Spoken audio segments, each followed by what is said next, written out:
Today's video is going to be quite chit-chatty, and I'm going to take my sweet time in sharing my thoughts on a topic of discussion that I think has probably circled the minds of every luxury lover out there, and that is a 9-to-5 job enough to buy luxury? Now, of course, this does not count people who are in the super rich, have people buy their luxury stuff for them all the time. Great, you do you, but this is for people that I'm assuming that a lot of you out there are working. I, for one, am a career woman. I'm a proud career woman.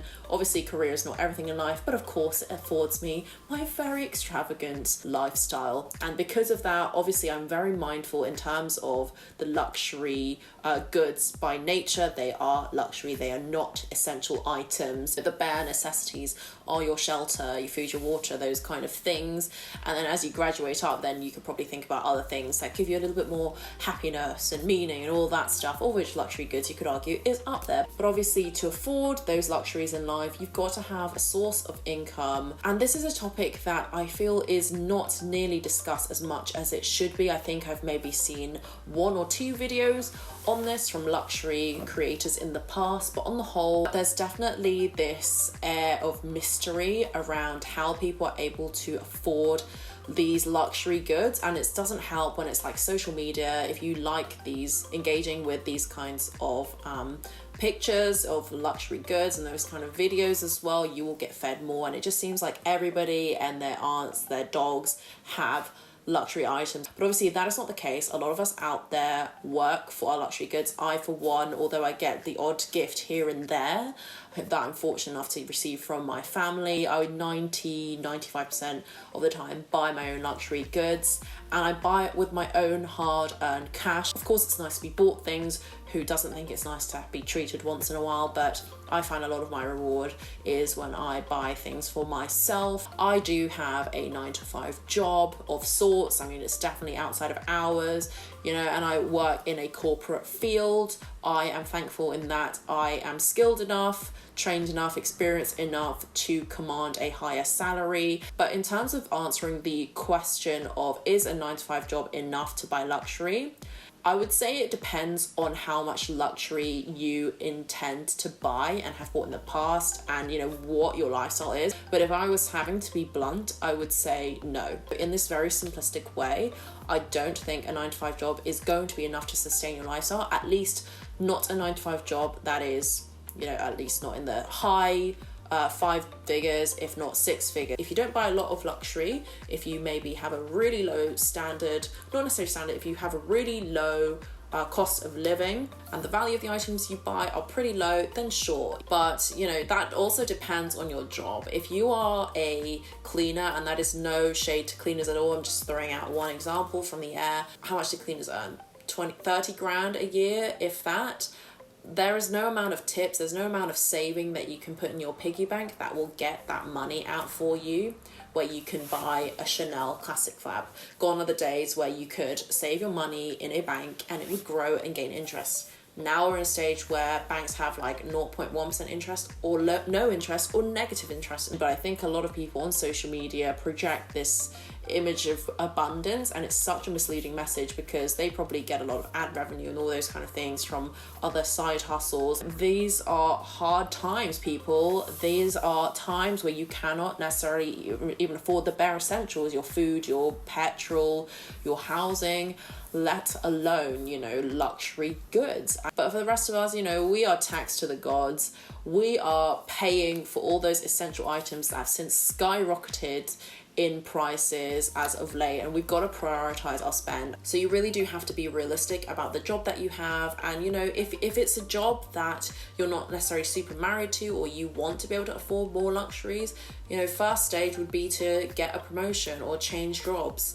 But I would say if you're not able to do that, or you have a lot of time on your hands, which time is more valuable than money, I would say, time is something you can't make, money is, then I would say, you know, get other sources of income, side income streams, get rid of stuff as well that you don't need in your life, declutter. But I say all that to say that a 9-to-5 job, unless it's in the high figures, it's not going to be enough to be able to afford you the disposable income to buy luxury goods, especially if you're somebody who likes the odd handbag a year, couple of shoes, bits and bobs. Because I don't know about you, but I like to window shop, I like to go on sales, and I want to have the disposable income not just for those trivial items, but also the disposable income for a rainy day. I think people forget that buying luxury items is having the disposable income not just to dedicate towards that, but potentially a rainy day fund for any other things that might happen in your life. And to be able to do that, you must obviously be earning a lot more than your lifestyle.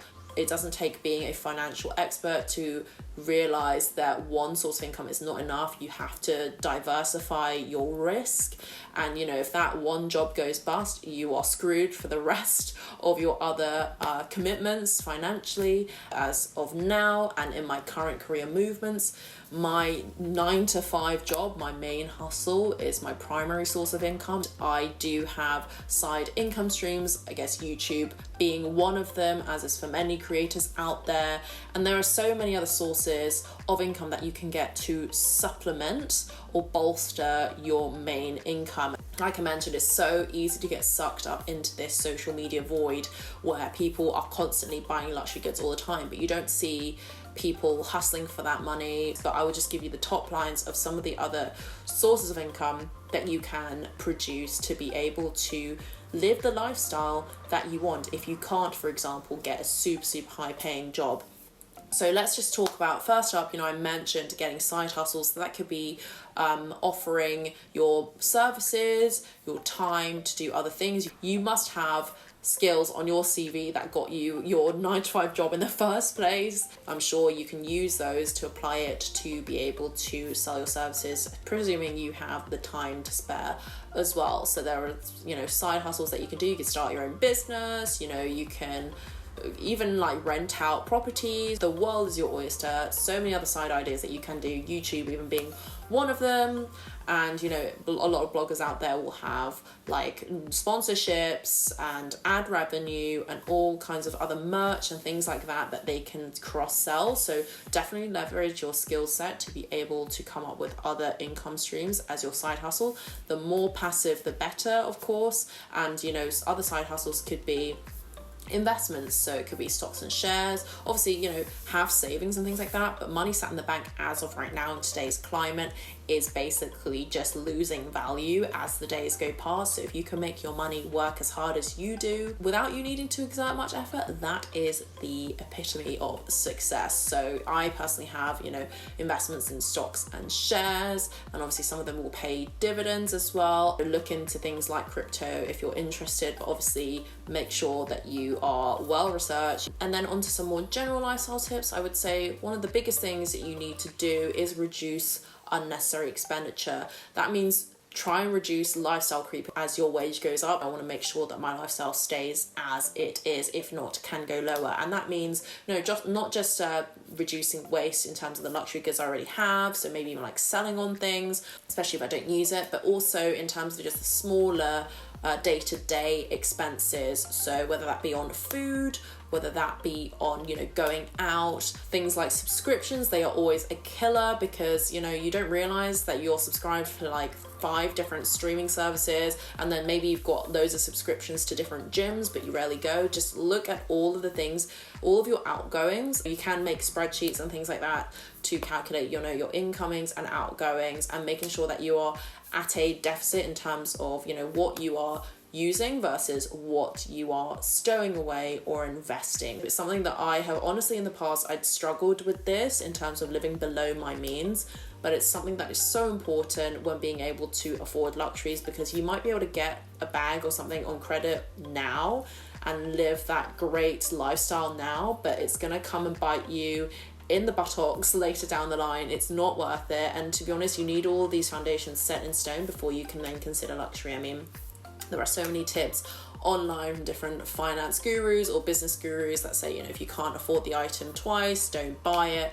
And then, you've got the more advanced things of if your assets don't make more money than your liabilities, and don't buy this liability. So there are so many things like that you can take away, but obviously the key undertone here is obviously make sure that you're living well below your means to buy something that essentially is a liability, because luxury is non-essential. Not all luxury will be able to resell at a value that is higher than the price that you bought it. If you're going to buy these liabilities, be prepared to lose that money. Obviously you can sell your items and things like that, but it's not going to be the same as if you just save that money, put it towards something else first, and establish your financial security, shall we say, before investing in those items. So anyways, I realized that was kind of whiffly waffly. I hope this was somewhat helpful or gave you some food for thought. Let me know your thoughts on this topic down in the comments, and tell me some of the tips and tricks that you've been using to get you one step closer towards luxury. I'd love to know. So with that all being said, I will end this video. Thank you as always for watching, and I will catch you in my next one.